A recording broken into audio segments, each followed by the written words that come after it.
Good morning, everyone, and thank you, Dr. Digvijay, for making me part of his instruction course. It's a wonderful course touching the basics of the neuroophthalmology. I would be basically speaking about the role of neuroimaging in neuroophthalmology. So X-ray, CT scan and MRI are three common modalities which we use in our routine practice, and more often than not they are complementary to each other. It's not that you just need one investigation to diagnose a lesion completely, but if you have to choose one, MRI is definitely the better investigation as far as neuroophthalmology is concerned. Both CT scan and MRI have their own set of protocols, have different ways of doing of investigations, and then each of them has their own utility. So it's important also to understand which protocol has to be used in a particular situation. So it's important to know what to order and when to order. So this talk will be basically about what and when, and also how MRI and CT can complement each other. So one should be familiar with these scans, whether it's an axial scan or a coronal scan or a sagittal scan, that helps in a localization and also the characterization of a lesion. So CT scan, as we all know, uses an ionizing radiation, which is the biggest disadvantage of using CT, and often the exposure may lead to other issues. But in certain cases, it is absolutely necessary when you want to diagnose a bony condition, when you want to deal with the trauma, foreign body, where you cannot use MRI, hemorrhages, acute infarct, and something like dysdrusins. We all know that the bone will totally appear white on the CT scan while air will appear totally black, and all other lesions will appear in between, totally black and totally white. Right? So in cases where you have traumatic issues, where you want to diagnose a fracture, as in this particular case, you can see here that there is a optic canal fracture over there post-trauma. Then again, when you want to check for optic nerve avulsion, although it's very visible clinically, but sometimes if you have a dilemma, you can use CT scan to your rescue. Orbital fractures are very well delineated on CT scan. This is a volume rendering technique where you do a 3D construction of entire orbit, or for that matter entire skull, and look at the fracture lines and can give you a beautiful detailing of the extent of the fracture. Then in orbital pathologies, probably CT scan is more useful than MRI, particularly when you want to diagnose a case of thyroid eye disease, where you want to look at the muscle. You can look at the size of the muscles over here, how thick they are, on the both coronal scan as well as axial scan. It's a classical tender sparing muscle thickness over there. And this was another an interesting case where a young boy presented with nothing but just the dyspallor, and history was not contributing. We first did MRI and it was absolutely normal.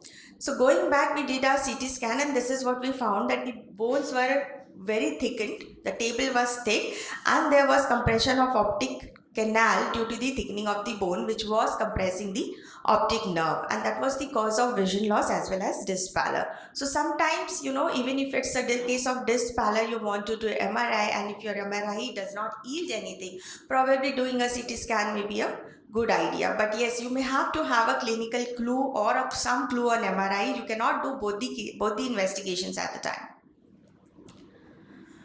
So similarly, CT scan may be useful in acute infarct, in suprasellar mass. So sometimes if it's a confusion between adenoma, meningiomas, gliomas, so presence of calcification on CT scan will give a clue, like, because meningiomas usually have calcification, so sometimes they can be complementary to each other.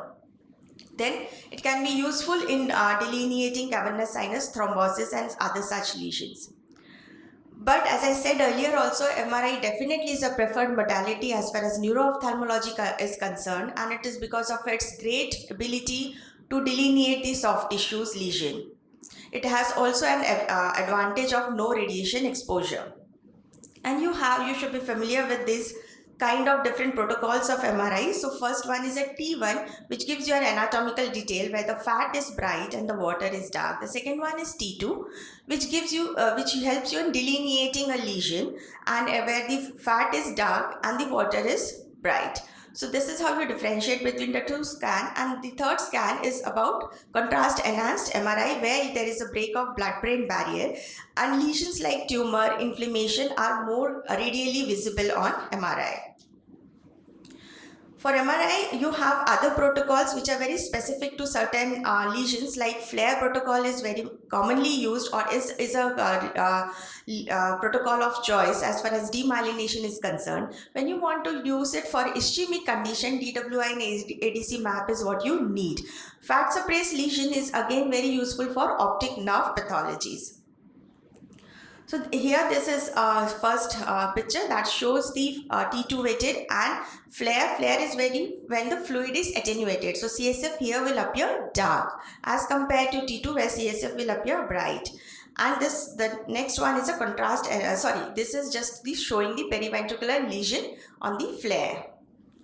This is a DWI ADC map which is useful whenever there is ischemia. So coming to certain clinical conditions, you have a case of optic neuritis where you want to order MRI, but just writing a MRI may not be useful. You will have to write what protocol you want. So you will have to have an enhanced MRI, a contrast enhanced MRI along with flare and fat suppression to delineate the optic nerve pathology as well as the demyelination plaques.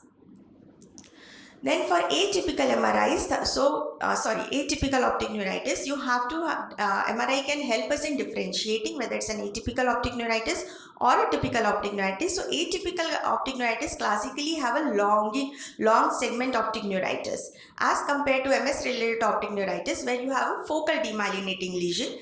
Similarly, the atypical optic neuritis, the MRI spine also is required where you have long segment involvement of spine.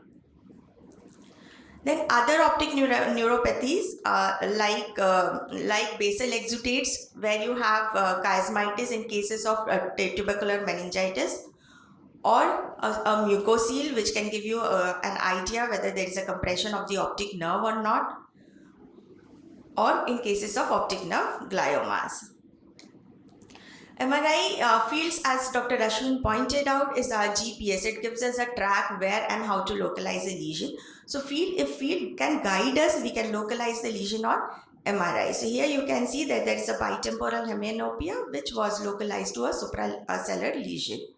Similarly, in cases of infarcts, homonymous hemianopias, you can have occipital lesions or cortical lesions which can explain your field effects.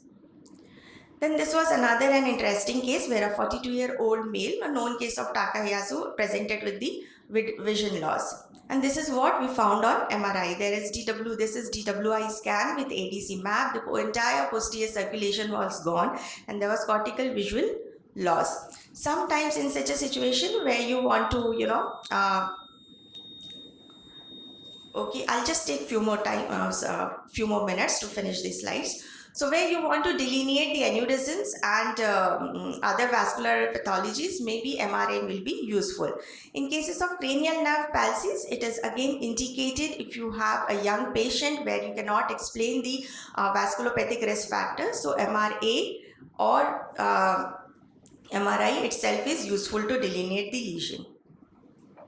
Then orbital pathology, I've already spoken. Papillary edema, it may be useful to rule out the intracranial lesion, to rule out the cavernous sinus thrombosis where MRI is complemented with MRV or partially empty sella. So to summarize, the neuroimaging itself is not, the diagnostic thing unless it is complemented with the good clinical history and clinical examination and clinical correlation is indeed needed. You need to guide the radiologist to understand what is your differential so that he can suspect a lesion accordingly. Thank you.